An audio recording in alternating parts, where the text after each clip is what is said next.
ब्रह्मांड का वह क्षण जब समय अनादि था, देवलोक शांत था, काशी की भूमि पर एक अलौकिक तेज फैला हुआ था। पार्वती जी और भगवान शिव हिमालय से काशी की ओर चल रहे थे। यात्रा लंबी थी, लेकिन उस दिन धरती कुछ अलग ही ऊर्जा से भरी हुई लग रही थी। पार्वती जी के कानों में चमक रहा था एक दिव्य कर्णफूल, जिसे स्वयं विष्णु ने उन्हें शादी के समय भेंट किया था। भगवान शिव ने मुस्कुराते हुए कहा, उमा, आज इस भूमि पर तुम्हारा एक रत्न अमर होगा। पार्वती ने आश्चर्य से पूछा, कैसे? शिव बस मौन रहे। काशी पहुंचते ही पार्वती ने गंगा किनारे स्नान किया। स्नान के बाद उन्होंने अपना दिव्य कर्णफूल उतारा, उसे साफ करने के लिए झुककर पानी में देखा। उसी समय एक अदृश्य शक्ति, एक असुर की काली ऊर्जा कर्णफूल पर झपटी, क्योंकि वह रत्न देवताओं की शक्ति का स्रोत था। पार्वती ने गंगा पानी में झुककर देखा और चौंकी। कर्णफूल उनके हाथ से फिसलकर नीचे गिरा। जैसे ही धरती से टकराया, नीले प्रकाश का विस्फोट हुआ। गंगा की लहरें ठहर गईं, हवा में एक दिव्य गंध फैल गई। धरती फूलकर एक कुंड में बदल गई। शिव तुरंत समझ गए कि असुरों ने एक बड़ी शक्ति को चुराने की कोशिश की है। शिव का तीसरा नेत्र हल्का लाल हुआ। उन्होंने त्रिशूल उठाया और धरती को छुआ। धरती कांप गई और कर्णफूल की रक्षा के लिए वहां प्रज्वलित हुई अक्षय अग्नि। यह आग साधारण नहीं थी, यह वह आग थी जो देवताओं का तेज लेकर बनी थी, समय के अंत तक जलने की शक्ति रखती थी, आत्माओं को मोक्ष देने वाली थी। शिव बोले, यहां जो भी देह छोड़ेगा, मैं स्वयं उसे मोक्ष दूंगा, और यह अग्नि प्रलय तक नहीं बुझेगी। आज वही अग्नि मणिकर्णिका घाट पर निरंतर जलती है, दिन रात सदियों से। कर्णफूल के गिरने से जो कुंड बना, उसकी गहराई सामान्य नहीं थी। एक बार शेषनाग स्वयं कर्णफूल के गिरने से जो कुंड बना, उस स्थान पर प्रकट हुए। उन्होंने शिव को प्रणाम किया, बोले, प्रभु, यह स्थान मेरे लोक से जुड़ गया है।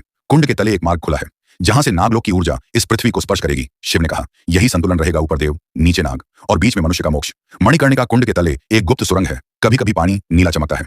रात में हल्की हिस्सम जैसी ध्वनि सुनाई देती है। समय बीता, मनुष्य बढ़े और अंततः कर्णफूल के स्थान के पास एक विशाल घाट बनाया गया। मणिकर्णिका घाट सिर्फ घाट नहीं, मोक्ष का अंतिम चरण है। मणिकर्णिका घाट यही जन्म हुआ, संसार की सबसे प्राचीन निरंतर जलती अग्नि का केंद्र।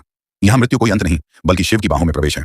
जिसे दुनिया डर कहती है, काशी उसे उत्सव कहती है। इसलिए मणिकर्णिका घाट पर मृत्यु को रोया नहीं जाता, देहरूपी बंधन से मुक्ति मानी जाती है। कुंड के बगल में एक छोटा सा पर शक्तिशाली गुप्त मणिकर्णेश्वर मंदिर बनाया गया।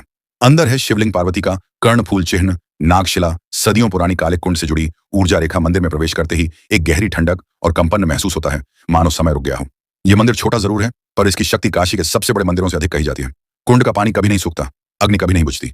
रात के समय मंदिर में घंटियों की आवाजें आती हैं। कुंड के पास फोटो लेने पर नीली रोशनी कैद होती है। कई बार लोग पानी में सांप जैसे साए तैरते देखते हैं। मणिकर्णिका कुंड के नीचे नागलोक का मार्ग पुरानी तांत्रिक ग्रंथ कहते हैं। कंधरास्य भूमिर्गतः नागलोक से द्वारम। काशी के धरातल के नीचे नागलोक का द्वार है। यह द्वार 3 संकेतों से खुलता है: अग्नि शांत न होना, गंगा का बहाव उल्टा न होना, कुंड से रात को नीली रोशनी का उठना।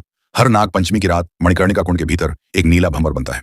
यह सामान्य पानी की चमक नहीं, बल्कि पाताल नागों की ऊर्जा मानी जाती है। पुराने पुजारी बताते हैं, अगर वह द्वार खुल जाए तो काशी का आकाश भी कांप उठे। लेकिन कोई उस द्वार को खोले, यह शिव की अनुमति के बिना असंभव है। दिव्य कर्णफूल का अस्तित्व दंतकथा कहती है कि शिव के कर्णफूल के 2 गुण थे: अंधेरे में नीली रोशनी देना, श्रवण क्षेत्र की ऊर्जा सक्रिय करना। इससे साधक अदृश्य ध्वनियां सुन सकते थे। जब कर्णफूल कुंड में गिरा तो वह धरती के भीतर समा गया। काशी के एक वृद्ध तांत्रिक ने कहा था, कर्णफूल अभी भी यही है, वह केवल उसी को दिखाई देता है जो मृत्यु और जीवन की सीमा समझ ले। रात के 3 बजे कुंड के नीचे एक नीली रेखा चमकती है। वो कर्णफूल की सूक्ष्म ऊर्जा मानी जाती है। मणिकर्णिका घाट पर अनंत अग्निचिता 5000 वर्षों से लगातार जल रही है। मणिकर्णिका घाट पर अघोरी रात में तांत्रिक साधना और शव साधना करते हैं। मणिकर्णिका घाट पर शव को चिताग्नि से पहले गंगा जल से स्नान कराया जाता है। मणिकर्णिका घाट पर कुछ चिताएं बिना लकड़ी छुए जल उठती हैं। मणिकर्णिका घाट पर कुछ अघोरी साधना के लिए विशेष चिता की राख लेते हैं, राख से लेप लगाकर ध्यान करते हैं। मणिकर्णिका घाट पर कुत्ते जानवर भी घाट पर अजीब व्यवहार करते हैं। मणिकर्णिका घाट पर रात में शिव और भैरव की अदृश्य उपस्थिति रहती है। मणिकर्णिका की अग्नि सिर्फ अग्नि नहीं, यह शिव की प्रलय अग्नि है। अगर किसी दिन गंगा का जल बढ़ जाए, बारिश 3 दिन लगातार हो जाए और तेज हवा चले, फिर भी यह अग्नि बूझती नहीं। यह अग्नि बाहरी तत्वों से नहीं, आंतरिक ऊर्जा से जलती है। जब प्रलय आएगा तो यह अग्नि ही काशी की रक्षा करेगी। कुछ प्राचीन ग्रंथों में एक वाक्य मिलता है, काश्याम महामंत्र गुह्य। काशी में महामंत्र का गुह्य रहस्य छिपा है। शिव ने यहाँ मुक्ति का मार्ग छुपाया है। मणिकर्णिका ही ऐसा स्थान है जहां मृत्यु मुक्ति बन जाती है, अग्नि आशीर्वाद बन जाती है और आत्मा द्वार खोलती है। जन्म मरण के चक्र से मुक्त हो जाता है। इसलिए इसे मुक्ति भूमि, अनंत संसार का द्वार और मोक्ष की राजधानी कहा जाता है।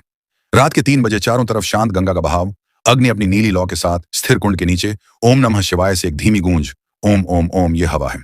भगवान शिव और देवी पार्वती पर विश्वास है तो वीडियो को लाइक करें, शेयर करें और सब्सक्राइब जरूर करें। ओम नमः शिवाय।